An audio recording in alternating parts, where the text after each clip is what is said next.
Hey everyone, welcome back to our channel. Need to compress files into a zip folder? Whether you are organizing your documents or sharing multiple files at once, I'll show you how to make a zip file quickly and easily. Let's get started.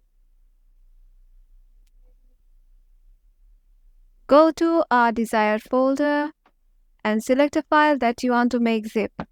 You can use 7-zip or WinRAR in your computer. Either of them works. In my computer, I have already installed 7-zip and I'm gonna use it. So I'm clicking on 7-zip and there is an option add to assignment cover page .zip. You can click on it and your file is added as a zip file. And that's it. Your files are now zipped up